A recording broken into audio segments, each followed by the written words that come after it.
Hi guys, Dongos here, and this is the all-new Pegasus2 from Promise. Now this is the very first Thunderbolt 2 storage device on the market. If you're noticing, I'm holding it, the big box here with my one arm. That's not because I'm strong, because it's an empty box. Because the actual device itself is so heavy, I do need both arms. Right here. And now I'm going to skip the gym. Now this particular one here is the Pegasus2 R8 because it has 8 internal drive on the inside. There's also the R4 and R6 that have a 4 or 6 drive on the inside respectively. Now this one here is the upgrade to the previous Pegasus drive, such as the R6 that I also have right here. There you go. Here I'm really going to skip the gym today like I did yesterday.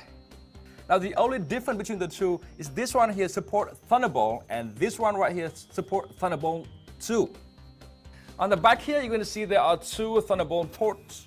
You only need one to make it work with a computer, but the other one you can use to connect another Thunderbolt device to it. You can daisy chain about 6 devices together without performance degradation.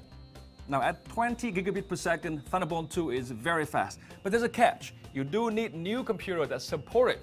And for that reason, I have to use this brand new MacBook Pro with Retina screen here to test it instead of the other MacBook Pro that's just slightly less new.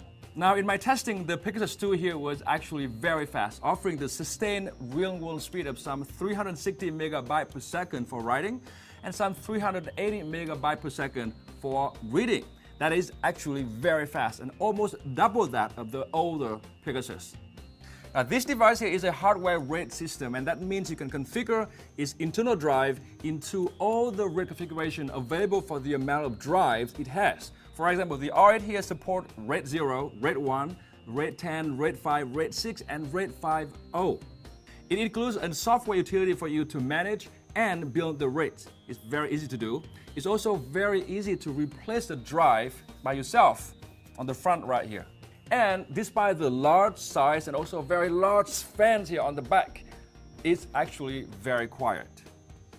Now, the Pegasus2 is clearly a desktop storage device, and it didn't work very well with the laptop, in the sense that when the laptop goes to sleep mode, it would disconnect by itself, and when the machine wakes up, it would not reconnect by itself. The only way for you to reconnect it, you have to unplug from power and plug it back in. In an always-on environment, that is not a big deal, but for that, you need a Mac Pro, which is a lot more expensive than the MacBook Pro.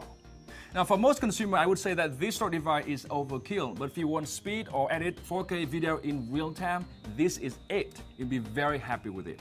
In a sense, it's a proof that money cannot really buy happiness unless it's a few $1,000s. And that's because a few $1,000s is exactly what you need to get it. Now this top tier R8 here costs some $4,600 for 32 terabyte or $3,600 for 24 terabyte. You can also offer the R6 or the R4 for as low as $1,500 for 8 terabyte. Now for more on this, check out my full review at set.com, and since this is my last video of 2013, Merry Christmas and Happy New Year everybody. And you're going to see me next year and you're going to be happy that you do.